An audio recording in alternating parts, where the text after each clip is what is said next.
संसार की रचना में नारी को विधाता की सबसे सुंदर, सबसे कोमल और साथ ही सबसे मजबूत कृति माना गया है।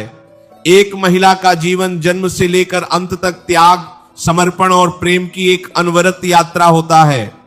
एक बेटी, एक बहन, एक पत्नी और एक मां के रूप में वह अपना पूरा जीवन दूसरों की खुशी के लिए न्यौछावर कर देती है। लेकिन कई बार इस सफर में उसे वो सम्मान, वो प्यार और वो कद्र नहीं मिल पाती जिसकी वह सच्ची हकदार होती है।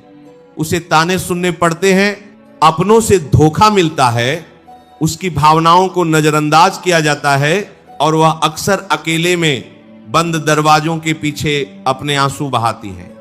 वह सोचती है कि क्या कोई है जो मेरे इस मूक दर्द को समझता है? क्या कोई है जो मेरी इन अनकही प्रार्थनाओं को सुनता है? मेरे प्यारे साथियों, जब दुनिया की नजरें एक महिला के त्याग को अनदेखा कर देती हैं, तब उस परमपिता परमात्मा हमारे श्री कृष्ण की नजर उस पर पड़ती है। और जब भगवान किसी महिला का हाथ थाम लेते हैं, जब उस पर उनकी विशेष कृपा बरसने लगती है, तो उसके जीवन में कुछ ऐसे अद्भुत और गहरे बदलाव आने लगते हैं जो इस बात का सीधा संकेत होते हैं कि अब वह अकेली नहीं है, बल्कि स्वयं ईश्वर उसके सारथी बन चुके हैं।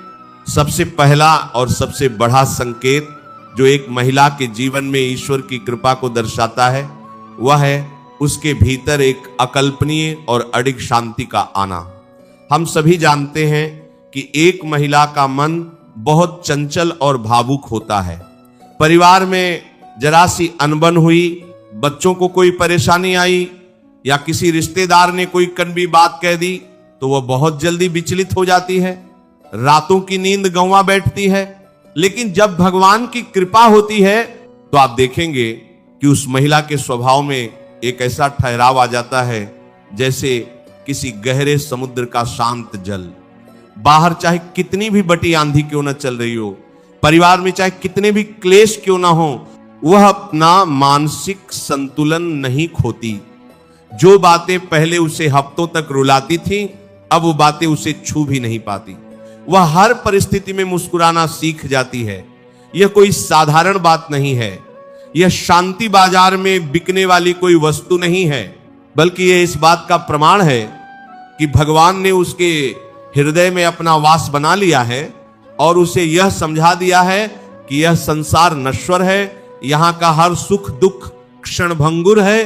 दूसरा अत्यंत महत्वपूर्ण संकेत है क्षमा करने की असीम शक्ति का जागृत होना। एक महिला के लिए सबसे बड़ा दुख तब होता है जब उसके अपने ही उसे धोखा देते हैं। जिन रिश्तों को उसने अपने खून पसीने से सींचा होता है, जब वहीं से उसे तिरस्कार मिलता है तो इंसान के मन में कवाहट और क्रोध आना स्वाभाविक है। लेकिन जिस महिला पर कन्हैया की कृपा होती है, उसका हृदय इतना विशाल हो जाता है कि वह अपने साथ बुरा करने वालों को भी दिल से माफ कर देती है। वह बदले की भावना से मुक्त हो जाती है। भगवद गीता में भगवान श्री कृष्ण कहते हैं कि जो इंसान बिना किसी द्वेष के सब पर दया करता है, वही मेरा सबसे प्रिय भक्त है।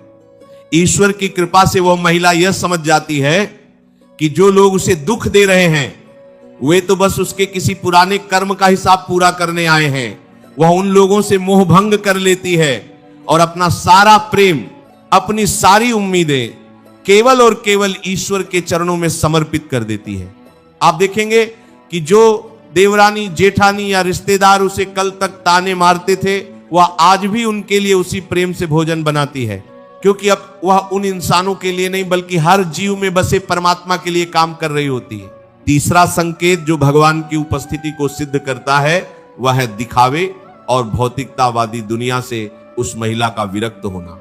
आज के समय में जहां हर कोई इस होड़ में लगा है कि मेरे पास सबसे अच्छे कपड़े हों, सबसे महंगे गहने हों, समाज में मेरा सबसे बड़ा रुतबा हो, वहीं ईश्वरीय कृपा प्राप्त महिला इन सब चीजों से ऊपर उठ जाती है। इसका मतलब यह नहीं कि वह अपनी जिम्मेदारियां छोड़ देती है या सन्यासिनी बन जाती है। वह अपने परिवार के बीच रहती है, घर के सारे काम करती है, लेकिन उसका मन इन भौतिक वस्तुओं में नहीं अटकता। वह दूसरों की बुराई करने, चुगली करने या व्यर्थ के वाद विवाद में पड़ने से खुद को पूरी तरह दूर कर लेती है। उसका समय अब व्यर्थ की बातों की बजाय प्रभु के सिमरन, अच्छे विचारों को सुनने और किसी जरूरतमंद की मदद करने में बीतने लगता है। उसकी असली सुंदरता अब उसके महंगे आभूषणों से नहीं, बल्कि उसकी आंखों में चमकने वाले वात्सल्य और उसके चेहरे पर झलकने वाले ईश्वरीय तेज से नजर आती है। जब एक महिला को भौतिक सुखों की लालसा से मुक्ति मिल जाए और वह रूखी सूखी रोटी खाकर भी भगवान का धन्यवाद करे, तो समझ लीजिए कि उस पर साक्षात लक्ष्मी और सरस्वती की कृपा हो चुकी है।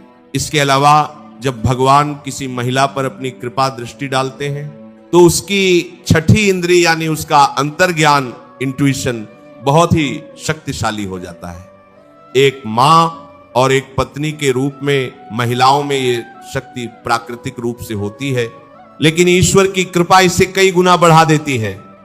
वह महिला अपने परिवार पर आने वाले किसी भी संकट को पहले ही भांप लेती है। अगर उसका बच्चा या उसका पति किसी गलत संगत में पड़ रहा है या कोई व्यक्ति उनके परिवार का बुरा चाहने वाला है, तो उसे अंदर ही अंदर एक आभास हो जाता है और वह अपनी प्रार्थनाओं के बल पर, अपनी भक्ति के बल पर उस आने वाले संकट को टालने की क्षमता रखती है। कहते हैं कि एक सच्चे हृदय से रोकर की गई प्रार्थना भाग्य के लिखे को भी बदल सकती है। जब वह महिला अपने घर के मंदिर में बैठकर आंसू बहाकर अपने परिवार की रक्षा की भीख मांगती है, तो स्वयं भगवान को उसकी पुकार सुनने के लिए विवश होना पड़ता है। वह अपने परिवार के लिए एक ऐसा सुरक्षा कवच बन जाती है जिसे दुनिया की कोई भी नकारात्मक शक्ति भेद नहीं सकती।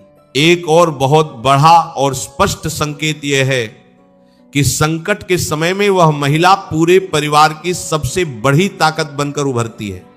मान लीजिए घर में कोई बहुत बड़ी आर्थिक परेशानी आ गई है, व्यापार डूब गया है, या परिवार का कोई मुख्य सदस्य गंभीर रूप से बीमार हो गया है। ऐसे समय में जब घर के बड़े बड़े पुरुष हिम्मत हार जाते हैं, जब सबको लगता है कि अब सब कुछ खत्म हो गया, तब वह महिला एक चट्टान की तरह खड़ी हो जाती है। वो घबराती नहीं है, बल्कि पूरे परिवार को ढांढस बंधाती है। वो कहती है कि हिम्मत मत हारो, मेरे ठाकुर जी सब ठीक करेंगे, मेरा कान्हा हमारे साथ है। उसके इन शब्दों में इतनी शक्ति, इतना विश्वास होता है कि पूरे परिवार में एक नई ऊर्जा का संचार हो जाता है। वो अपने हिस्से का खाना कम कर देगी, अपने शौक मार देगी, लेकिन अपने परिवार पर आंच नहीं आने देगी। यह अदम्य साहस, यह विपरीत परिस्थितियों से लड़ने का हौसला किसी इंसान के बस की बात नहीं है। यह शक्ति स्वयं मां दुर्गा के रूप में उस महिला के भीतर प्रवेश कर जाती है। जब एक साधारण सी घर की चार दीवारी में रहने वाली महिला अचानक से घर की नाव की खेवनहार बन जाए, तो यह ईश्वर के उसके जीवन में होने का सबसे बड़ा प्रमाण है। रोजमर्रा की जिंदगी से एक उदाहरण लेते हैं। आप अपने आसपास ऐसी कई माताओं और बहनों को देखेंगे जिनका जीवन संघर्षों से भरा रहा, जिन्होंने शराबी पतियों का ताना सहा, गरीबी देखी, बच्चों को पालने के लिए दूसरों के घरों में बर्तन तक मांझे, लेकिन उनके चेहरे पर एक अजीब सा संतोष रहता है। वे कभी किसी से शिकायत नहीं करती। काम करते हुए उनके होठों पर हमेशा सीताराम या राधे राधे का नाम रहता है।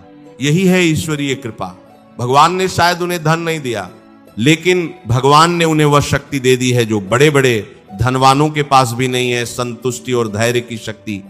जब आप किसी ऐसी महिला को देखें जो दुख के पहाड़ के नीचे दबी होने के बावजूद किसी भूखे को अपनी आधी रोटी दे देती है, तो समझ जाइए कि आप किसी साधारण इंसान को नहीं, बल्कि ईश्वर के द्वारा चुनी गई एक विशेष आत्मा को देख रहे हैं।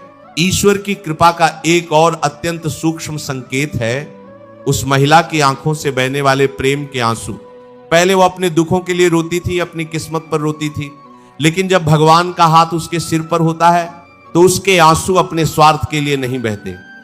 वो जब भी किसी दुखियारे को देखती है, किसी बीमार पशु को देखती है, या जब वो मंदिर में भगवान की मूर्ति के सामने खड़ी होती है, तो उसकी आंखों से अविरल अश्रुधारा बहने लगती है। ये आंसू उसके हृदय की पवित्रता का प्रतीक हैं। ये इस बात का संकेत है कि उसका अहंकार पूरी तरह से गल चुका है और वह परमात्मा के प्रेम में पूरी तरह से सराबोर हो चुकी है। जिस महिला का हृदय इतना कोमल, हो जाए कि वह दूसरों के दर्द को अपना दर्द समझने लगे तो वह साक्षात दया और करुणा की देवी बन जाती है।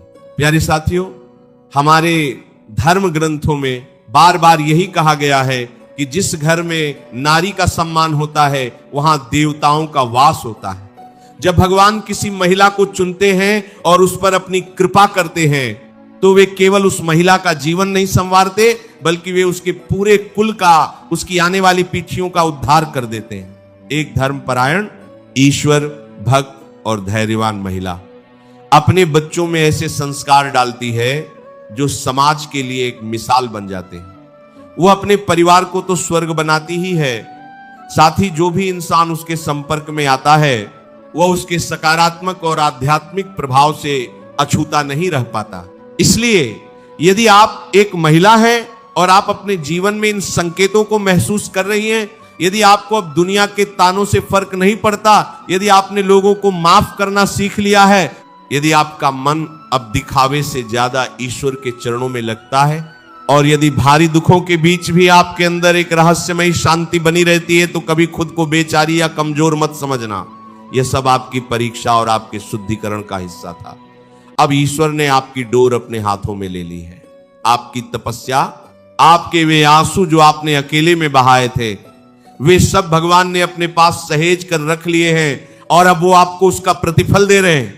और यदि आप एक पुरुष हैं तो अपने घर की महिलाओं, अपनी मां, अपनी पत्नी, अपनी बहन, अपनी बेटी के भीतर इन गुणों को पहचानें और उनका सम्मान करें, क्योंकि हो सकता है कि आपके घर की समृद्धि, आपकी सफलता और आपकी रक्षा उसी महिला की निस्वार्थ प्रार्थनाओं और उस पर हो रही ईश्वरीय कृपा का ही नतीजा हो। जीवन एक रंगमंच है और हम सब ईश्वर की कठपुतलियां हैं। जब हम पूरी तरह से खुद को उस मुरली वाले को सौंप देते हैं, जब हम अपने कर्मों को ही अपनी पूजा बना लेते हैं, तो वो हमारा हाथ कभी नहीं छोड़ता। जो भगवान मीरा के जहर को अमृत बना सकते हैं, जो भगवान द्रौपदी की लाज बचाने के लिए नंगे पैर दौड़ा सकते हैं, वो भगवान आज भी अपने सच्चे भक्तों की पुकार सुनकर दौड़े चले आते हैं।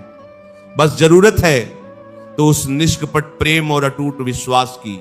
इसलिए अपने मन को हमेशा साफ रखें, दूसरों का भला सोचें और हर पल, हर परिस्थिति में उस परमात्मा का धन्यवाद करते रहें, क्योंकि जब भगवान किसी को देते हैं तो वो छप्पर फाड़ देते हैं और जब वो किसी पर कृपा करते हैं तो उसे दुनिया की हर पीड़ा से मुक्त कर देते हैं। अगर ये वीडियो आपको अच्छा लगा हो तो वीडियो को लाइक करके चैनल को सब्सक्राइब जरूर करें और कमेंट में राधे राधे जरूर लिखें। ये वीडियो अपने दोस्तों, परिवारजनों के साथ शेयर जरूर करें। मिलते हैं किसी और वीडियो में, तब तक के लिए राधे राधे।